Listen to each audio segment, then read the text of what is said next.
Hello students, in previous lecture we have completed the chapter drugs acting on autonomous nervous system. Now starts with third chapter of subject drugs acting on central nervous system.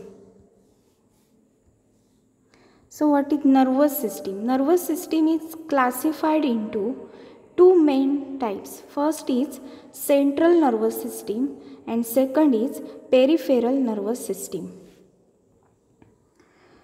Somatic nervous system and autonomic nervous system are two types of peripheral nervous system. Autonomic nervous system is subdivided into parasympathetic nervous system and sympathetic nervous system.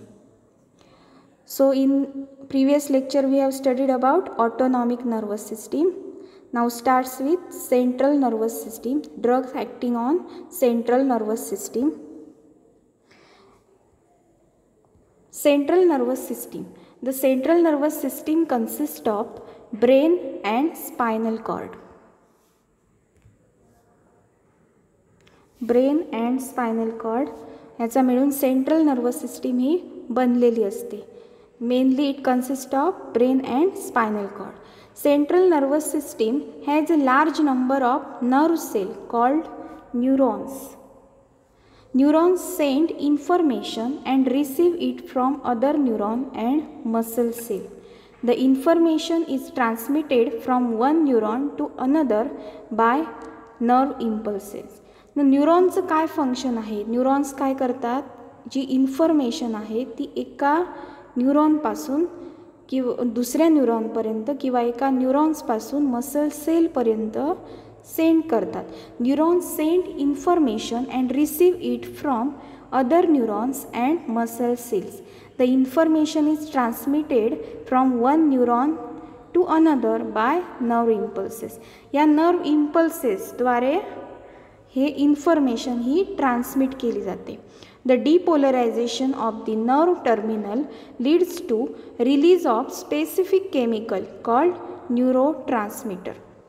जेव्हा cell activate होते, stimulate होते, तेव्हा depolarisation होतं. The depolarisation of nerve terminal leads to release of specific chemical called neurotransmitter. जेव्हा एखाद्या न्यूरॉनचं डिपोलरायझेशन होतं किंवा nerve जेव्हा स्टिम्युलेट होते तेव्हा त्याच्यातून एक स्पेसिफिक केमिकल रिलीज होतं. त्या केमिकलला म्हटलं जातं न्यूरोट्रान्समीटर. तो काय करतो? न्यूरोट्रान्समीटर नर्व इम्पल्सद्वारे जी काही इन्फॉर्मेशन आहे ती एका न्यूरॉनपासून दुसऱ्या मसल सेलपर्यंत किंवा एका न्यूरॉनपासून दुसऱ्या न्यूरॉनपर्यंत पोचवली जाते. The meeting place of two neuron is called as a synapse. जेव्हा दोन न्यूरॉन हे एकत्र येतात तेव्हा त्या मीटिंग प्लेसला किंवा space between two neuron is called as a synapse.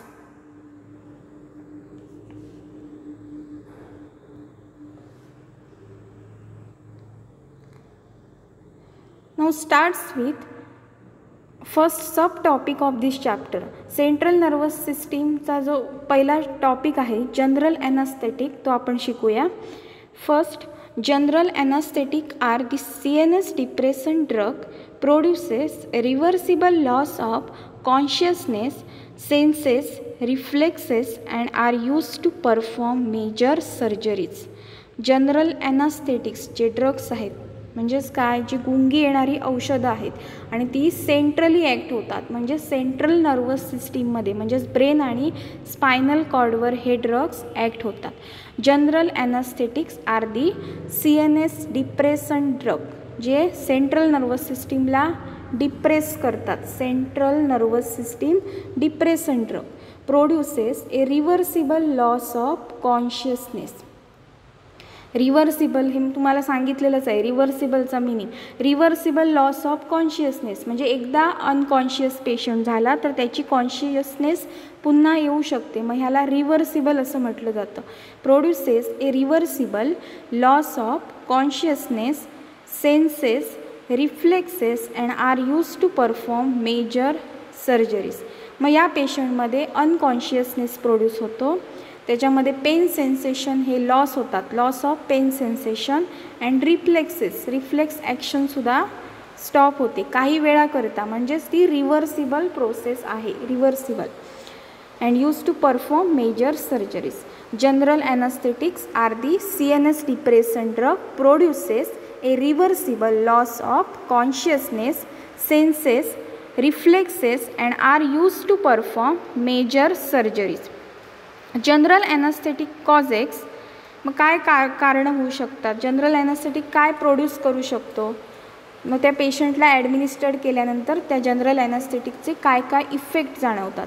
First analgesia. Analgesia means what, loss of pen.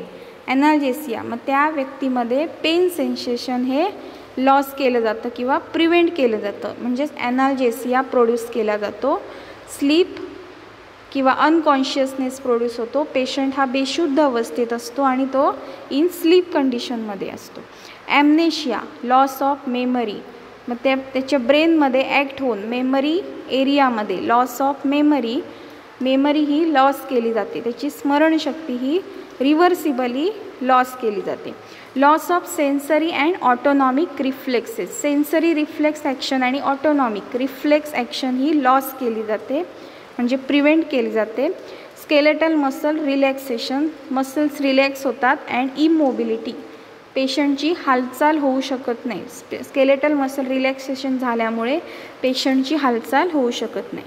General anaesthetics causes analgesia, sleep, amnesia, loss of sensory and autonomic reflexes, skeletal muscle relaxation and immobility.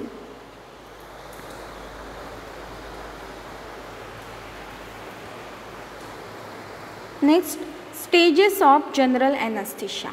General anaesthetic drugs जेव्हा administered केले जातात तेव्हा ते कसे act होतात, ते त्याचे 4 stages पडतात. तो ड्रग ॲडमिनिस्ट्रेशन केल्यापासून त्याचा इफेक्ट संपेपर्यंत जे स्टेजेस येतात ते आपण पाहूया. There are 4 stages of anaesthesia. First is stage of analgesia. Stage of analgesia means what, मग त्याच्यामध्ये लॉस ऑफ पेन होणार, पेन ही प्रिव्हेंट केली जाणार. Stage of analgesia, this stage start from beginning of administration up to the loss of consciousness. Pain sensation reduced but vision, hearing, consciousness and reflexes are normal. Short surgical procedures are done at this stage. Stage of analgesia मध्ये काय होतं, this stage starts from beginning of administration up to the loss of consciousness. मग ही stage जेव्हा drug हा ॲनास्थेटिक drug हा ॲडमिनिस्टर्ड केला जातो, तो ॲडमिनिस्टर्ड केल्यापासून लॉस ऑफ कॉन्शियसनेस म्हणजे त्या व्यक्तीमध्ये, ती व्यक्ती बेशुद्ध होईपर्यंत, त्याच्यामध्ये कॉन्शियसनेस नसेपर्यंत, कॉन्शियसनेस हा जाईपर्यंत, पेशंट अनकॉन्शियस होईपर्यंत जी स्टेज असते त्याला स्टेज ऑफ ॲनाल्जेसिया म्हणते. म्हणजे जी ड्रग जेव्हा ॲडमिनिस्टर्ड करणार, तो ॲडमिनिस्टर केल्यापासून पेशंट हा अनकॉन्शियस होईपर्यंत जी स्टेज आहे ती स्टेज ऑफ ॲनाल्जेसिया. मग या स्टेजमध्ये काय होतं, pain sensation reduced but vision, hearing, consciousness and reflexes are normal. मग या स्टेजमध्ये पेशंट हा कॉन्शियस असतो, जेव्हा तो अनकॉन्शियस होतो तेव्हा ही स्टेज पूर्ण होते. पेन सेन्सेशन रिड्यूस, यांच्यामध्ये पेन सेन्सेशन रिड्यूस झालेली असते, पेशंटला पेन जाणवत नाही. But vision, hearing, consciousness and reflexes are normal. मग ह्याच्यामध्ये व्हिजन चालू असतं, त्या व्यक्तीला दिसू शकतं. हिअरिंग, ऐकू येऊ शकतं. कॉन्शियसनेस, तो पेशंट शुद्धीमध्ये असतो, कॉन्शियस असतो. अँड रिफ्लेक्स ॲक्शनसुद्धा नॉर्मल असतात. Short surgical procedures are done at this stage. Short surgical procedures म्हणजे काय, जे मायनर सर्जरी आहेत, फॉर एक्झाम्पल डेंटल सर्जरी असतील किंवा आणि जे शॉर्ट मायनर सर्जरीज असतात, काही मायनर सर्जरीज असतात, अशामध्ये अनकॉन्शियसनेसची गरज नसते.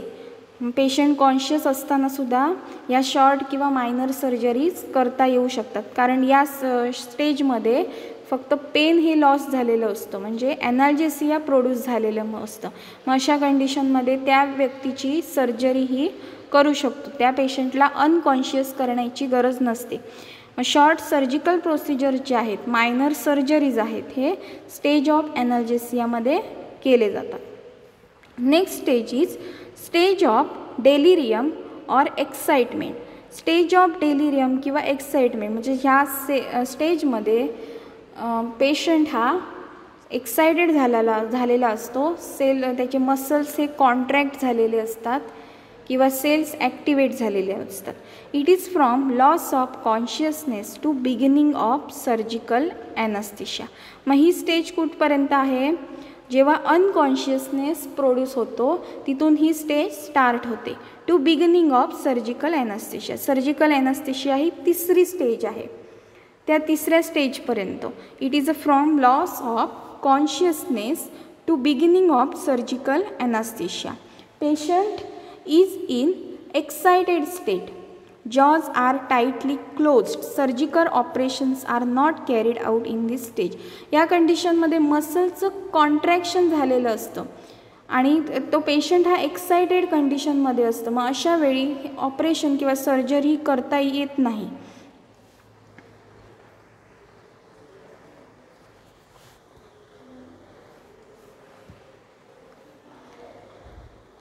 Next stage of general anaesthesia. Third stage is stage of surgical anaesthesia.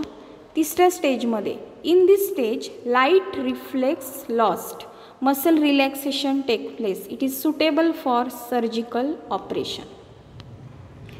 ही जी स्टेज ऑफ सर्जिकल ॲनास्थेशिया असते याच्यामध्ये मसल रिलॅक्सेशन प्रोड्यूस होतं. मग सर्जरी करण्यासाठी किंवा ऑपरेशन करण्यासाठी मसल रिलॅक्सेशन हे गरजेचं असतं किंवा जेव्हा मसल कॉन्ट्रॅक्ट होतात तेव्हा पेशंट हा एक्सायटेड असतो आणि अशा कंडिशनमध्ये सर्जरी ही करता येत नाही. मग अशा वेळी मसल हे रिलॅक्स असणं गरजेचं आहे.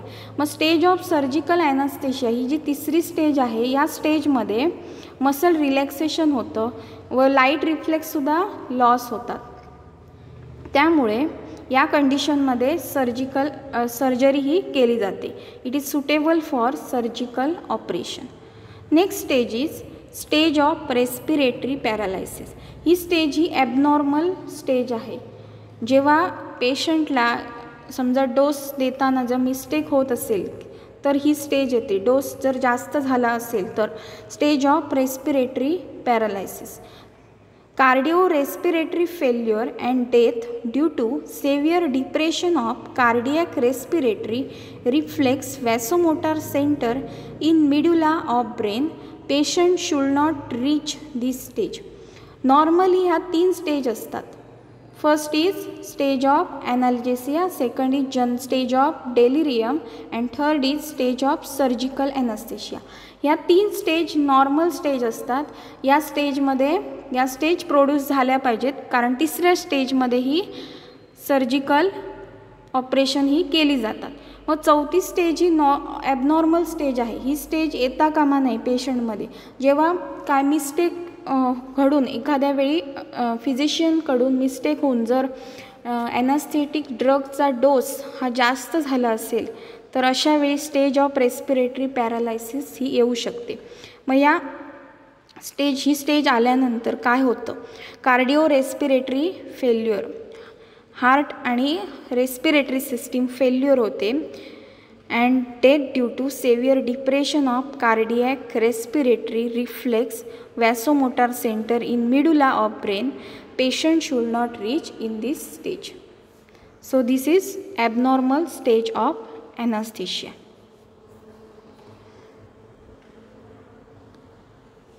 Next, classification. First, volatile anesthetics or inhalation anesthetics. Volatile or inhalation. Volatile म्हणजे काय? हे ड्रग्स हवेमध्ये उडून जातात, व्हेपर्स फॉर्ममध्ये उडून जातात. volatile anesthetics हे जास्त वेळ लिक्विड फॉर्ममध्ये राहू शकत नाही आणि ते इनहेल केले जातात म्हणून त्यांना इनहेलेशन ॲनास्थेटिक असं म्हटलं जातं. लिक्विड्स, गॅसेस असे 2 टाईप्स आहेत त्याचे. First is liquid. Examples diethyl ether, chloroform, halothane. So these are the liquid form of general anesthetics. or inhalational anesthetics, gases, nitrous oxide, cyclopropane, ethylene are the examples of gaseous anesthetics. Non-volatile or intravenous anesthetics.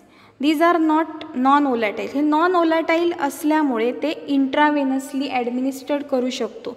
जे volatile drugs असतात ते intravenously administered करू शकत नाही, म्हणून ते इनहेलेशनने घेतले जातात, स्प्रे केले जातात, इनहेलेशनली ॲडमिनिस्टर्ड केले जातात. पण नॉन वोलॅटाईल जे असतात ते इंट्रावेनसली ॲडमिनिस्टर्ड करू शकतो. First, ultra short acting barbiturate. Ultra short acting म्हणजे काय, तर ह्या ड्रग्सचा ड्युरेशन ऑफ ॲक्शन ही शॉर्ट असते आणि ऑनसेट ऑफ ॲक्शन पण फास्ट असते. Ultra short acting barbiturates, thiopentone sodium methohexital. Next, non barbiturate. हे बार्बिच्युरेट ड्रग्स नाही आहेत. Propanidid, ketamine. Next, steroids, althesin. So general anesthetics are classified into volatile anesthetics and non-volatile anesthetics, or inhalational anesthetics and intravenous anesthetics.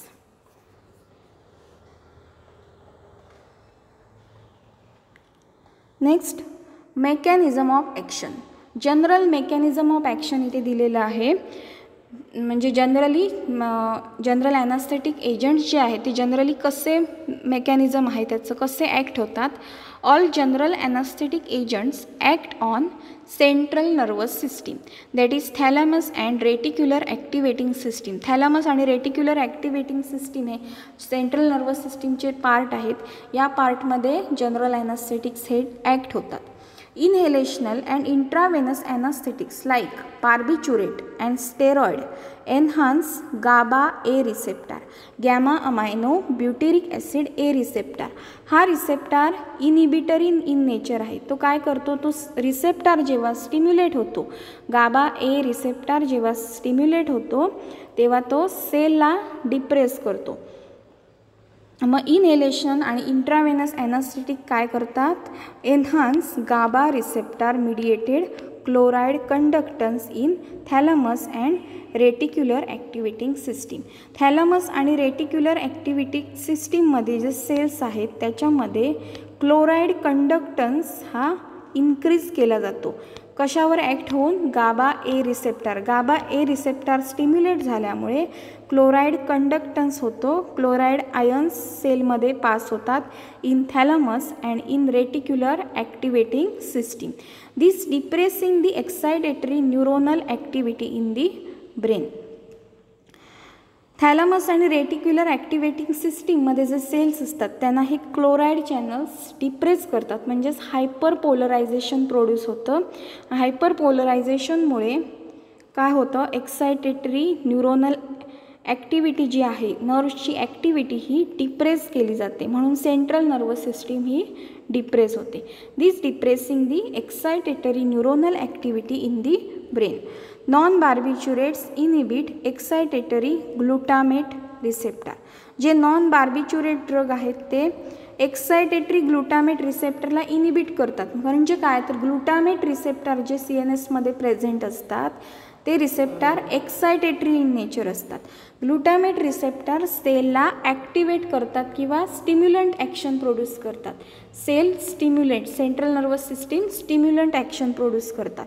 मग या रिसेप्टरना, glutamate रिसेप्टरना जे एक्सायटेटरी in nature आहेत त्या excitatory glutamate रिसेप्टरना non barbiturate drug inhibit करतात, त्यामुळे cell ही depress होते.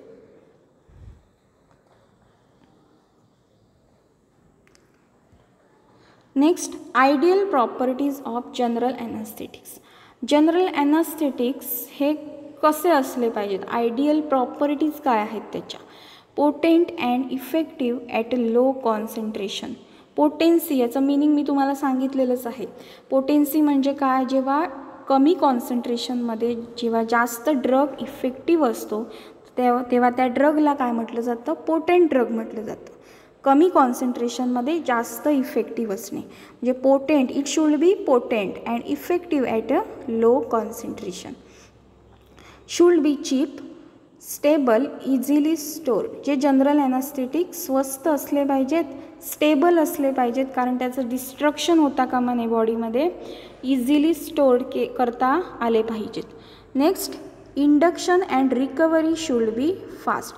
इंडक्शन ऑफ ॲनास्थेशिया म्हणजे काय? तो ड्रग, ॲनास्थेटिक ड्रग जेव्हा ॲडमिनिस्टर्ड केला जातो तेव्हा जी ॲनास्थेशिया स्टार्ट होते त्याला म्हटलं जातं इंडक्शन. ॲडमिनिस्टर करण्याची जी प्रोसेस आहे आणि त्यापासून जेव्हा जनरल ॲनास्थेशिया हा स्टार्ट होतो त्याला म्हटलं जातं induction. And recovery means what? General ॲनास्थेटिकची जी ॲक्टिव्हिटी आहे ती संपल्यानंतर पेशंट हा नॉर्मलाइज होतो. नॉर्मलाइज म्हणजे कॉन्शियस होतो, रिकवर होतो, त्याला म्हटलं जातं recovery. Induction and recovery should be fast. Non inflammable, non explosive. It should be non inflammable. It should not produce inflammation और non explosive. It should produce muscle relaxation. जेव्हा surgical operation करण्यासाठी muscle हे relax असले पाहिजे, muscle relaxation त्या ड्रगने produce केलं पाहिजे. मग काही जनरल ॲनास्थेटिक्स ड्रग्स हे मसल रिलॅक्सेशन प्रोड्यूस करत नाही, मग त्याच्यासाठी त्याच्याबरोबर प्री ॲनास्थेटिक ड्रग ॲडमिनिस्टर्ड करावे लागतात जे मसल रिलॅक्सेशन प्रोड्यूस करतात. It should produce muscle relaxation. It should not toxic, non irritating. Non toxic असले पाहिजेत ते drug. General anaesthetic drug should be non toxic, non irritating. त्या पेशंटला त्याचं इरिटेशन होता कामा नये ॲडमिनिस्ट्रेशन करते वेळी.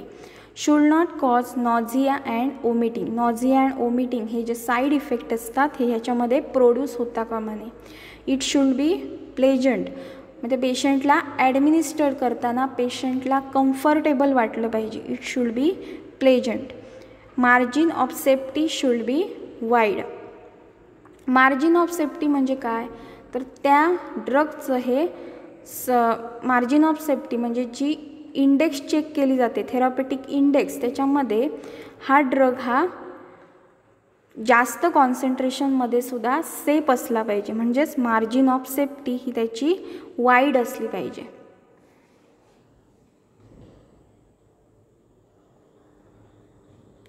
Next, pre anaesthetic medication. Pre-anesthetic medication means what? Sometimes patient condition may not be good or favorable for direct administration of anesthetic agents. Hence pre-anesthetic medication is used. Anesthesia देण्यासाठी काही वेळा काय होतं, पेशंटमध्ये फक्त ॲनास्थेटिक एजंट देऊन चालत नाही. त्याच्यामध्ये काही फॉर एक्झाम्पल ॲनास्थेटिक एजंटचे साईड इफेक्ट असू शकतात किंवा त्याची ॲक्टिव्हिटी इन्क्रीज करण्यासाठी किंवा मसल रिलॅक्सेशन प्रोड्यूस करण्यासाठी, नॉझिया ओमिटिंग इनिबिट करण्यासाठी हे जे ड्रग्स त्या जनरल ॲनास्थेटिक ड्रग्सबरोबर द्यावे लागतात त्याला म्हटलं जातं प्री ॲनास्थेटिक मेडिकेशन. मग काही वेळा जनरल ॲनास्थेटिक फक्त ॲडमिनिस्टर करता येत नाही. Sometime patient condition may not be good or favorable for direct administration of anesthetic agent. Hence pre-anesthetic medication is used. Pre-anesthetic medication refers to the use of drugs before administration of anesthetic agent. हे pre-anesthetic agents anesthetic agent देण्याच्या अगोदर दिले जातात. These agents prepare patient more safe and cooperative for induction of anesthesia. Importance of pre anaesthetic medication. Anaesthetic medication देण्यासाठी काय importance आहे, का द्यावे लागतात ते? First, to reduce adverse effect of anaesthetic agent. काही वेळा फक्त ॲनास्थेटिक एजंट दिला तर त्याचे काही साईड इफेक्ट होऊ शकतात. मग ते साईड इफेक्ट प्रिव्हेंट करण्यासाठी, टू रिड्यूस ते कमी करण्यासाठी adverse effect of anaesthetic agent, to reduce adverse effect of anesthetic agent, pre-anesthetic medication is administered. To reduce pre-operative and post-operative pain. Pre-operative pain म्हणजे operation पूर्वी जी पेन होते ती, आणि post operative म्हणजे सर्जरी नंतर जी पेन प्रोड्यूस होणार आहे ती पेन कमी करण्यासाठी प्री ॲनास्थेटिक मेडिकेशन हे ॲडमिनिस्टर्ड केले जातात. with anesthetic agent to reduce pre-operative and post-operative pain. मग पेन रिड्यूस करण्यासाठी ॲनाल्जेसिक ड्रग दिले जातात त्याच्याबरोबर. To prevent excitement, anxiety, tension and stress of patient. मग अशा वेळी सिडेटिव्ह हिप्नॉटिक ड्रग्स दिले जातात. फॉर एक्झाम्पल बार्बिच्युरेट्स, बेन्झोडायझेपाईन हे ड्रग काय करतात, एक्साइटमेंटला प्रिव्हेंट करतात, CNSला डिप्रेस करतात, अँझायटी प्रिव्हेंट करतात, टेन्शन अँड स्ट्रेस. सर्जरीच्या वेळी पेशंट हा कम्फर्टेबल नसतो, त्याच्यामध्ये अँझायटी किंवा टेन्शन हे प्रोड्यूस झालेलं असतं. अशा वेळी अँटी अँझायटी ड्रग हे दिले जातात, म्हणजे सिडेटिव्ह हिप्नॉटिक्स ड्रग्स ॲडमिनिस्टर्ड केले जातात. To produce fast and smooth induction of anaesthesia. Anaesthesia ही स्मूथली प्रोड्यूस होण्यासाठी किंवा इंडक्शन किंवा ऑनसेट ऑफ ॲक्शन ही फास्ट होण्यासाठी त्याच्याबरोबर प्री ॲनास्थेटिक मेडिकेशन ॲडमिनिस्टर्ड केली जातात. To make anaesthesia safe and better to the patient. General anaesthetic हे सेफ असण्यासाठी, सेफ राहण्यासाठी, त्याचे ॲडवर्स इफेक्ट कोणताही होता कामा नये किंवा त्या जनरल ॲनास्थेटिकचा इफेक्ट हा व्यवस्थित झाला पाहिजे, तर त्याच्यासाठी कॉम्बिनेशन फॉर्ममध्ये प्री ॲनास्थेटिक मेडिकेशन हे दिले जातात. To make anaesthesia safe and better to the patient.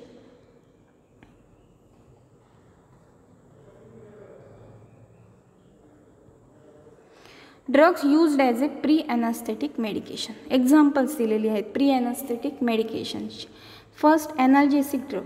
ॲनाल्जेसिक drug म्हणजे जे ड्रग पेन लॉस करतात, प्रिव्हेंट करतात, loss of pain. Analgesic drug examples morphine 10 mg intramuscularly. Next anti anxiety drugs. Anti anxiety drugs prevent tension or stress. Diazepam 5 to 10 mg oral हे CNS depression drugs आहेत. Anti secretary म्हणजे जे secretions reduce करतात, तर oral secretion जे असेल, सलायवरी secretion हे prevent केलं जातं किंवा अपोज केलं जातं. Anti secretory drugs atropine 0.6 mg intramuscularly, intravenously. Antihistaminics drugs म्हणजे H2 ब्लॉकर. H2 ब्लॉकर हे GITमध्ये ॲक्ट होतात. हे हिस्टामाइन रिसेप्टर H2 रिसेप्टर जे आहेत त्या रिसेप्टरना ब्लॉक करतात, म्हणजेच ते ॲसिडिटी अँटासिड म्हणून दिले जातात in treatment of acidity. Ranitidine 150 mg किंवा in treatment of peptic ulcer म्हणून दिले जातात. Anti emetic drug ondansetron 4 to 8 mg इंट्राव्हेनसली. जेव्हा जनरल ॲनास्थेटिक एजंटचे साईड इफेक्ट असेल, जर ओमिटिंग किंवा नॉझिया प्रोड्यूस होत असेल, तर त्या पेशंटला anti emetic drug pre anaesthetic drugs म्हणून ॲडमिनिस्टर्ड केले जातात. Example is ondansetron 4 to 8 mg intravenously. So in next lecture we have to study about sedative and hypnotic drugs. Thank you.